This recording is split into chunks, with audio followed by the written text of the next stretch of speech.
Hey, my friends.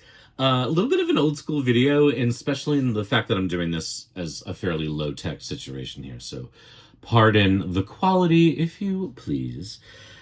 I was writing my blog and I remembered this thing that happened last night. It's the week before Halloween. Unusually busy weekend for me. I'm not a reader who does events, and I don't really book private stuff much because I just don't feel comfortable. But I wound up subbing for someone tomorrow. Anyway, so I have a couple events this weekend. Not the point of the story.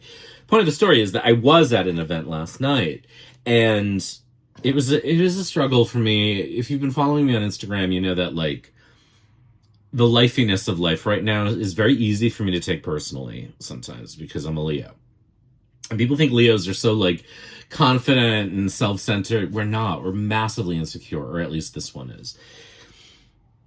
So anyway, I don't even get to that part of it, but I was in a little bit of a mood um, because the event started and it was kind of slow, and I was like, oh, it's gonna be one of those nights, and like I need, like a lot of folks right now, I'm having trouble making ends meet, and I'm someone who has like a full-time corporate gig, right? Like I'm a director. I shouldn't be in that boat, but I am.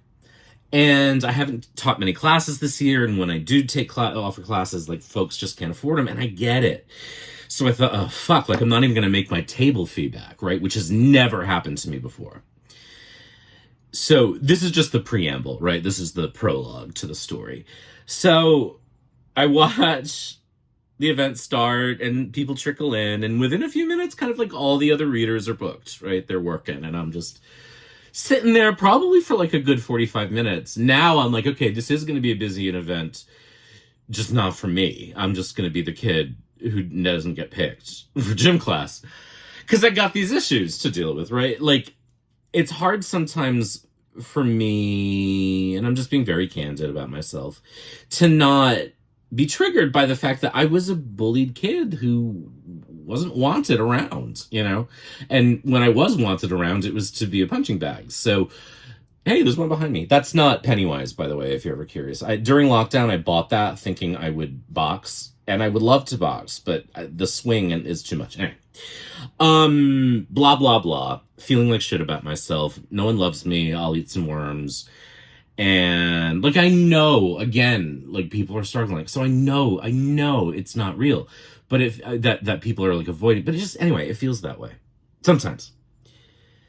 And I get in my head, right? Because I'm insecure, because I'm still struggling with the trauma response, which is what that is. Neither here nor there. But I'm in that mood. The first client finally comes up to me, and so they give us these little like this is just an extra card. Actually, this is one of the extra cards from the Devil Monday. Like they hang these little like wooden tokens on our bios, and with a paperclip or like a clothespin, and when you want to read with them, you take the thing, you bring it to the table, and that tells everyone else that reader's reading. So she kind of comes up and she sort of like has this in her hand, kind of like this, and like looks at it almost like, what the fuck is this? And I was like, oh no. Like my heart kind of sank because I was like, what's going to happen? You know? And I'm like, oh fuck. So I'm like, hi, are you looking for a reading? She's like, what do you do? And like, I know she wasn't meaning to be rude. So like, if somehow this woman sees this, please know that I know that wasn't your intent. And I'm just sharing, like, it was just a rough day and I'm sharing how I was reacting. And I was like, oh, but before I could even answer, I have this, I don't know. I have these little menus. It's like a laminated sheet that says like, you want a reading, but you don't know what to read about. Here's some things that you could do. So she's like, oh, tarot. And again, like I'm being a little like bitchier than like in reality, but it's just like, that was the emotional impact of it on me. And, I like people don't want tarot. And this is where I'm getting. So if you're wondering where the fuck this video is going, that's the salient point right now. All right. So, and this has been not unusual. There's a book that I really, really enjoyed. And I think I've written about this book in all of my other books, actually. It's called A Season with the Witch, and it's by a guy named J.W. Oker, whose writing I really enjoy. And he moved his family to Salem for the month of October I don't know, a bunch of years ago. And he just kind of interviewed people and wrote about the town. It's it's like a nice travelogue. But there's a chapter on divining, and he talks about how many shitty tarot readings he got, and how he got to a point where he's like, I don't want another reading. I don't want another tarot reading. I want anything else. And it pissed me off so much. And it was a long time. It was a long enough time ago where I wasn't fully back in it, and I don't think, and it was definitely during the like Lenormand spooge. The Lenormand spooge. You know the Lenormand spooge, right? I thought so. Anyway, it pissed me off, but I got it, right? Because that's actually, that right there, that book right there was what inspired me to go on the journey that became Tarot on Earth. Because I was like, actually, you know what? I'm pissed, but I actually agree. Because I had not had a lot of good tarot readings at that point. So anyway, but I don't know. I felt like that kind of had disappeared a little bit. I don't know. But that was why I learned Lenormand. It was why I learned Sibylla. It was why I learned Oghams. It was why I learned Geomancy. Because it was like, I love tarot and I think it can do amazing things, but people are so biased against it right now. Because I think a lot of people have had not very good experiences with it. Now, this is not a story about how I'm a hero and I saved tarot or anything like that. It's not about my ego. Although I did do a good job. But I really, like, I hadn't had that thought in a minute. And so I could just like, you just do cards, right? But she's sitting down now at the table. And I was like, no, I don't channel or anything. She's like, oh, all right. And I was like, again, if somehow she sees this, please know, it was how this hit me in the moment. I know that wasn't the vibe or the intent, or maybe it was. I don't know. If it was, it hurt my feelings. I'm not going to talk about the reading because I actually don't remember it. I never remember readings after the fact unless they were profound, in which case I usually ask the client, can I hold on to this story? I don't remember what the reading was about. But I was like, oh, okay, so we're doing this. Like, I didn't say that. I was like, okay. So I pick up my deck and I'm like, do you have a question or something? So I'm like, fuck, like I was like, this is it. I'm done. I'm done reading for others. I'm done doing these, or not maybe done reading for others, but I'm done doing these events. It's a pain in the ass to set up. I feel like no one wants me. I'm not cool. I'm the kid no one wants to sit with in gym class or in the lunchroom. And when people do want to sit with me, they just want to make me feel like shit. And I'm so not used. Like, I do always have that thing of like, nobody loves me kind of, again, it's just, I was a bullied kid. Like, when I say that, it makes it sound so simple. And I was not. I was emotionally terrorized by my classmates and teachers from about, third grade through my sophomore, junior year of high school, at which point I turned into a massive bitch and people thought it was funny. And then I turned into a bully, and it was in my 20s that I had to kind of heal my way through that. Anyway, so I start doing the reading, and I'm just like, I think I even said, please help me. Like, I just had a moment where I was like, please, whatever is out there, gods of tarot, my guide, divine, whatever, help me, because I just cannot handle failing this reading right now. And so I'm doing, and I said, I think, like, oh, if you want to record this, do that. And she's like, no, it's fine.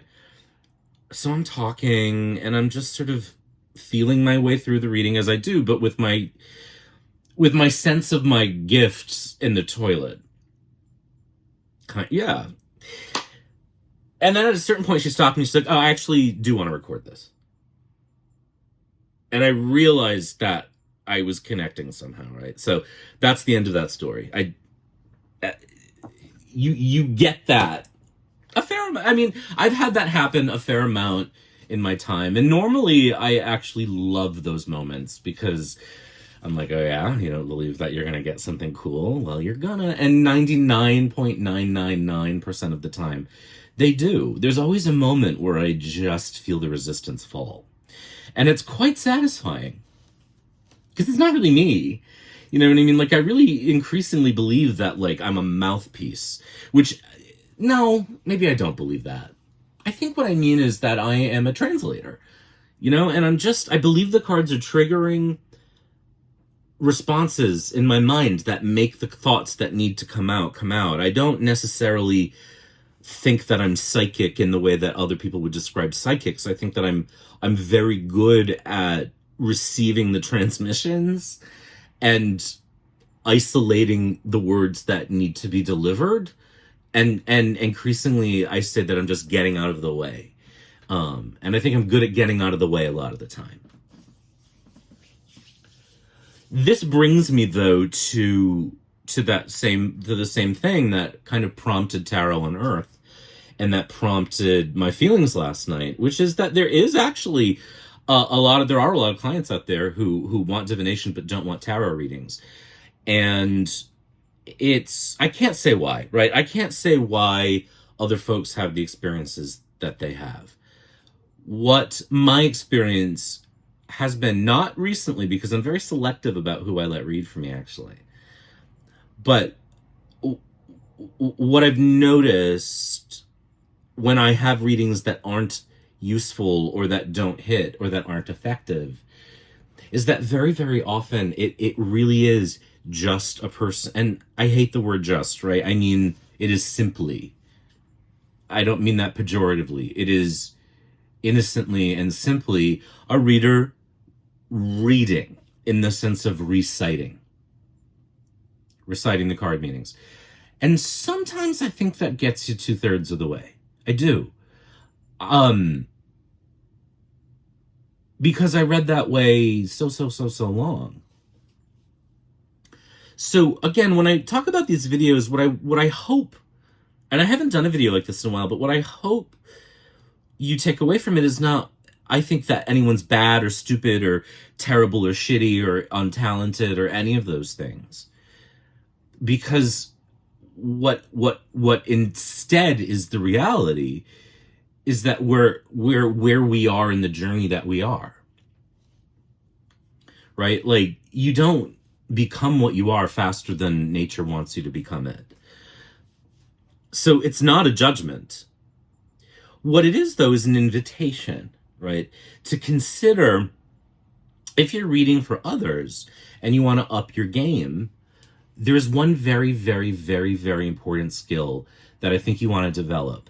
And I think if you can do this, and I think if more readers try to do this, and again, like, I'm no elder, I'm no fucking genius, I'm just sharing a perceived experience that I've detected from 20 years in this field, right? And I'm a person who does I do a lot of field work. I do a lot of field research. I read a lot of books. I watch a lot of videos, or I used to watch a lot of videos. I go into the world and I experiment with this stuff, right? So this is not a value judgment of anyone's reading style. It's just an observation that I found. What the skill you want to develop is, I'm trying to find the right way to say this, is to know and believe that the foundational work that you've done is there, and then not worry about it. Not worry about it means simply, you've got it. It's holding you up. Now, lay out the cards, and before you start telling them what they mean, let them start dancing with you. If you do this, and it takes some practice, but this is something you can actually do when you're not actively reading for someone. What you're going to find happen is you're going to lay out a spread of cards, whatever spread. Don't worry about anything when you lay out a spread, whether it's the Celtic Cross, past, present, future, a 9-card box, the decision spread, whatever. Doesn't matter. Lay out the cards all face up and just go into fool mode. The fool has no expectations, The fool can stand on that edge because they don't know that there are consequences for stepping off a cliff. They have zero expectations about anything. And every time we lay out cards, it's the same moment. I think that's why diviners love the Fool so much, because it's not innocence. It is inexperience, but it's not inexperience. It's child mind. It's very similar to the pages, but the pages have expectations because they've recognized rank, right? Colonialism has come in and shaped them. The Fool hasn't been shaped. I talk about how the devil represents who we are before shame. The Fool is that moment, right? Of freshness, and literally, right? Like an Etch-a-Sketch. That's what I mean, right? You shake the Etch-a-Sketch, and that's the moment. And you lay out the cards, and that's the Etch-a-Sketch, right? But you don't start twisting its nippies yet. You don't start telling it what it's a picture of. You let it twist your nippies. I had no fucking idea that it was going to get weird like that. You don't, though. You do. I mean, you do let it twist your nippies. You just look at the cards and you forget everything you know about them. And you just like literally just breathe it out. Breathe out everything you know about whatever system you're using. And what's going to start happening as you just gaze, kind of like scrying, actually, is like a little thought bubble is going to appear here, and you're going to be like French fries. And then, your hand's tingling, and you're like, I'm just going to pull another card. Flop. And you do. Why not? Who the fuck's going to put you in trouble? Right? Get you in trouble. Pull another card. French fries. Ooh. There's this like thing happening here. And you start to listen to your body, and you start to listen to your mind, and phrases and words are going to pop up, and they're not going to have anything to do with the perceived or learned meanings of the cards, but they will. They will, because you've done the groundwork already. You really have it. It's internalized. It's in you. It's there, right? You don't need to impress it on those things. They're going to dance with you. They're going to extract from you. They're going to trigger in your mind the right thoughts. And it's an act of trusting yourself, which is very difficult to do, believe me. But if you can do this, if you can get yourself doing this, you're going to find yourself trusting yourself more in other parts of your life, which means your intuition is going to start getting sharper. It's going to start getting clearer. You're going to start getting stronger messages. You always have the foundation to return to. You always have your learned meanings. But when you just let the cards start talking to you and just triggering body experiences, thoughts, weird phrases, and you just let them happen, this will start to happen quite quickly. And then narratives will start to form for yourself. But if you start putting pressure on yourself, they won't. I used to say, and often say, I'm not a psychic, but I think for a tarot reader, being a psychic is giving in to this experience and just letting the cards start to pull you in the directions they want to pull you in. You're going to start saying things that you weren't expecting. You're going to start saying things that weren't in the cards, but they are. They're there. And someone will say, well, why do you say that? And you're going to be like, oh, because the Six of Swords, da-da-da-da-da. And then suddenly you're going to be like, whoa, fuck. I didn't know that. But you did. You always knew it. It was always there. And so did the divinatory whatevers that knew if this person gets one of these similar cards, they're going to trigger this thought in the context of these readings. Like, I don't think when we shuffle, the spirits or divinities or whatever's guides are saying, this is the exact order. They're not. It's good enough, right? That's why sometimes a card in a reading just never makes sense. Or why, you got the Six of Swords and maybe someone else got what is the Six of Swords in my head? The boat, right? Or the Chariot. You know what I mean? Like, the movement was the thing, not the swords. So it's what's going to get triggered for you in that moment in the context. So the guides are kind of arranging the cards kind of as close to good enough as possible. And then we read them and the right things get triggered when we allow that to happen. But we really do have to get out of the way at first. And then if you're reading for someone else and it's just not coming, the Six of Swords means grief and journey and moving it forward. So wherever we, you know what I mean? And then you start reaching for the meanings, and even then, like, that's what you were meant to reach for, right? But it's like you don't ever have to ever return to those written meanings. You may never turn to the Six of Wands as meaning grief and movement again. The Six of Wands, Six of Swords, right? Maybe you will, maybe you won't. It doesn't matter. None of that matters. What matters is you getting out of the way and getting an answer that is emotionally connected, that is free of recitation. And why the recitation sometimes leaves people cold, I think, is the same reason why AI will never really succeed as any replacement for the human experience, because the brain inherently rejects what is not authentic, what is not human. The heart inherently rejects what isn't alive, right? It's why we can feel sympathy for an animal, but not an AI image of a baby. We know, our brain and heart knows, right? And so a recited meaning is similar. It's not that it's AI, but it's not yours in the same way. And it's good enough many times, but I think we get in our way and we restrict ourselves. And then the possibilities that we could have and that we could offer folks when we read for them are restricted too.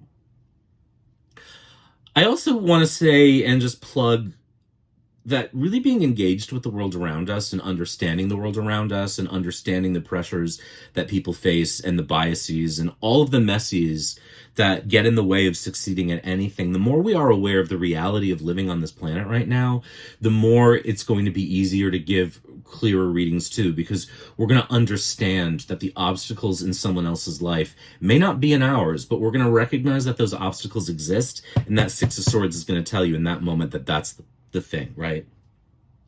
So that's the thing about exposing ourselves to the world, and this is why I get so pissed off with some esotericism, is that it's so much about escaping reality. But if we're going to be readers, we can't do that. We got to stay here on Earth. It's part of the contract. Because if we're not engaged with the world around us, then we can't talk about it. And that means we can't read about it, which means we can't get good answers, right? And I think those two things really, really are going to up your game if you feel like people aren't as satisfied, or if you're not as satisfied with your readings as you want to be. Because that was the moment for me where I recognized in that book, The Season of the Witch, that I had been giving readings that I wasn't satisfied with, because I recognized his criticisms and I saw myself in those criticisms. And that's why I got so pissed off about the book. But it was true. But it wasn't actually that difficult to free myself of that. It just sort of said, I don't ever have to think about what someone else said about these cards ever again. I don't have to believe anything that I learned about these cards and what they're for ever again. And as I opened myself up to that, and it's really been a very long journey, you know, since that moment to now, but everything I do is based and hinges on that thing. And it's true for you. I really do believe you need a foundation. I really do. Even if you pick up a deck of cards and you can read really well, give yourself a foundation, because sometimes that ease disappears. And I've seen that with mediums who sometimes suddenly lose the ability to do that, to automatically connect. And it's terrifying for them. But if you have a foundation as a reader, as a tarot reader, then you never have to worry about that, because when the ease and the intuition doesn't come as quickly, you can go to that foundation. You can go to those meanings, whatever they are. But it's actually kind of letting go of that once you have it that really frees you up. Like when someone builds a house and you're impressed by it, it's not the frame that you're impressed by, it's the design, right? It's the choices. It's the interpretive decisions that were made to make the house look like a home. For me, that's what makes a reader into an interpreter. And that's what makes someone from, I hate this term, I'm just going to use it though, from an amateur into a pro. It's not about whether you can justify making money. It's that you can kind of dance with the cards on your own, and they will guide you, and you'll be triggered by them in the right ways. And the sort of psychic part of reading kicks in. So what I want to encourage you to do is just experiment and try not to get, pressure on yourself. Try not to get pissed by me saying this. It doesn't mean I'm a better reader than you. I just am at a point in my journey where I feel pretty good doing that dance. Is it always going to be easy? I don't know. Probably not, right? Probably not. Brains decline, you know, sad to say. But right now I'm in that dance and I'm feeling very good about doing it. And the reason that I'm sharing this is that when I'm capable of doing that, it doesn't happen all the time, but when I'm capable of doing that, my clients are happier. Even if they didn't get the answer they want, they're happier because they feel resonant. And that's really what we want to achieve, I think. So that's what I got to say about that. I hope this is interesting and I hope it helps. Play with it, experiment with it. I've done demos of how I read, so it's like I could do a video, but really you just got to find your way through it on your own. You got to find your path by listening. Tarot will guide you. It will. Whatever you want to divine with will guide you if you let it. You know, so that's it. Take care, be good, and I hope to talk to you soon. Bye.